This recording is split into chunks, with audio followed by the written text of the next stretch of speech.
California, and it's really a blessing to get to be here. And my question is about violence, about gender-based violence. And, you know, in this moment of Me Too and Surviving R. Kelly and Neverland and all of this stuff that's in the popular culture, there is a lot of conversation about violence against women and girls right now. But we know as organizers, this is not new. This is something that's been going on since the dawn of white supremacy and patriarchy and capitalism. And I'd be curious to hear just from the panelists about how you're seeing violence against women and girls to show up in your work, what you're noticing, and maybe what are some strategies through your work with farm worker women and rural women that are working to help end this violence or address this violence. Thank you. The floor is yours, Millie. I'm sorry? Do you want to start it off? Okay. And I knew it had to be Wakumi though. Wakumi and I had, I'm very happy to see her here. Thank you. We're part of what, fourth cohort? Anyway, let me, from our fellowship, another fellowship. In terms of what we found, as we were talking about, as I was talking about earlier, organizing with farmworker women or women that work in agriculture, when we found that it was important that we organize the family, we were noticing that the younger generation, even our girls ages 8, 9, 10, were tagging along. They wanted to be part of that. And most of the time we were seeing, oh yeah, they can be an extra help. But then it got to the point and some of them started saying, is there a way that we can also, you know, get together like you? And we said, oh, well, maybe they want to imitate, you know, what we're doing and things. We did not get it, you know, at the time. But then we started realizing when they very, very intentional started saying, we want to talk about our issues also. We want to talk in their own ways. They said that. And for us, then we had a conversation with the women adults, and we started talking about how we ourselves had our own dreams in terms of wanting to do something like Shirley was talking about, like every single one of us has been saying. And then we realized that yes, some of them started sharing their stories, and we were able to learn from them more than what we thought at the beginning. Okay, we're the adults, we're the ones with the experience, they're gonna learn from us, and maybe we're gonna be their role models or whatever. Well, anyway, so it kind of happened that way, but in the other sense, we ended up, out of the 12 chapters that we organized in California, we ended up seeing and providing support of 9 auxiliary groups of the girls, the teenagers, the young adult women, and many of them started saying, you're talking about, you know, violence, well, we don't use the term domestic violence, it's violence against women in the home. They started saying, but there's issues that are happening with me, with you know, what we call date violence, and date rape and things like that. And so we started naming them because they were the ones teaching us to name it. And so it was, for us, it was more about trying to understand in what way could we open that space so that they could not only learn in their own space, and at the same time, we learned from them. Because already they were learning from us about what we were doing, and they were getting that example. But at the same time, we learned that we needed to open the space so that they could build their own movement. And believe me, we have created not only that organization, but now we have a national organization, and the younger generation is the one that keeps helping us understand and see ways that maybe we could have not been seeing. So it's about, yes, working all together and thinking about that. And let me tell you, I have, some of you know her, I have my granddaughter, she's 7 years old, and ever since she was 4, whenever we had rallies or whatever, she would take away the posters, and she wanted, and I have pictures of her in terms of how she was doing the rally, and then, taking the pamphlets and the same thing.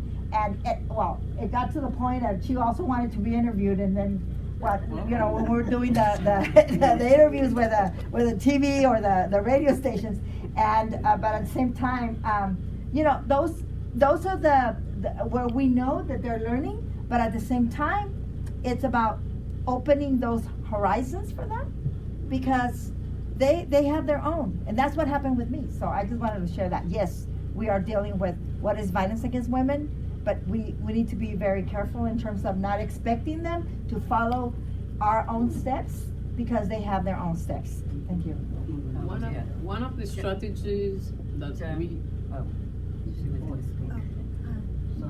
Hey.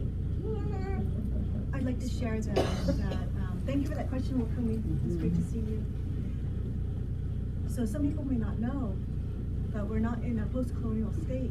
We're in a state of ongoing settler colonialism, white supremacy. And one of the major features of that is the violence against Indigenous women, specifically Indigenous women, where we are 8 times more likely to be violated sexually, trafficked, and exploited than any other race on the face of this planet. Here in the United States, it's 8 times. So we're looking at more than 86% of the perpetrators are white men. More than 86% of the perpetrators of violence against Indigenous women and girls and transgender people are white men. That formula alone is going to tell you what's happening. The violence against Indigenous women and girls specifically is tied, as I was saying just briefly earlier, I know we just had a couple of moments for comment, to the violence against the earth. When you think about the extractive industrial development that's happening, and if you're able to rape Mother Earth, you can rape everybody who is of and from her. That's Indigenous women. That's the work, in part, that the Thriving Women's program does, that we're going to be talking about tomorrow, but not exclusively. Because it's not that we're going to be staying within only the sorrow of thousands and thousands and thousands of Indigenous women and children who disappear from their families and from their communities every year, right? Who are trafficked to Dubai and Fort McMurray and downtown San Francisco, right?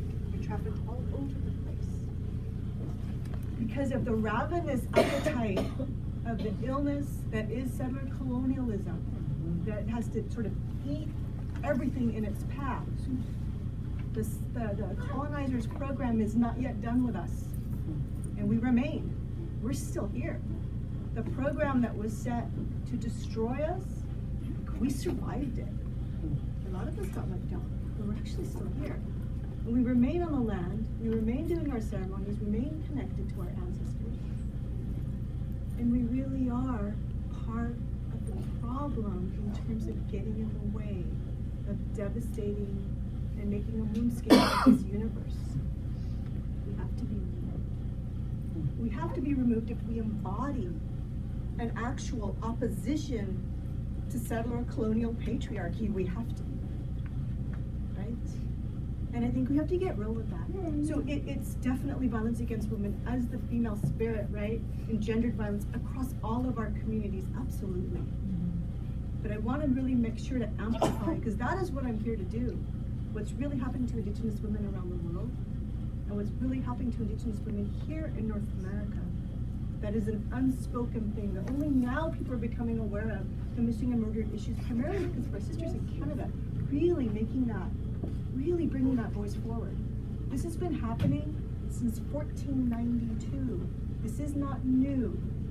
We're talking about tens of thousands of brutalized and disappeared women right now. Our Thriving Women's program works with that in terms of the community, but it also looks at things like midwifery and hope and language and culture and subsistence lifestyles, and the networking between sisters that can build the bonds that can provide some protection systems, and how to respond to what this violence means in our communities.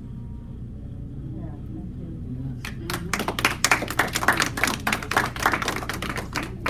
And I interrupted you. Yes, one of the way we work and deal with violence against women is to just confront it head on and admit that it's happening, because in some families it's like a secret. If you talk about it, then you're letting down your family. So then, in other words, the victims are further victimized because they're asked to shut up. Who will believe you, or you'll bring shame to your family, and it's not your fault. So that's one way to just deal with it, to let the victim know that it's not their fault, and then to believe them too, because sometimes even when women are raped inside their own home by a family member, it's a secret, this big secret. And when you take away that secret and so on, and you bring that darkness to light, that's one way that we see some rapid results. And the younger generation are better at they're getting it. They're not ashamed to not say anything, because they realize, no, it's not their fault. So that's one way we combat it. You had your hand up a long time ago. Yes. Thank you very much all the contributors. Can you say your name? My name is Philomena Iguenu. I'm from Nigeria. I have an NGO it's called Ndokwa Daughters and Wives Association.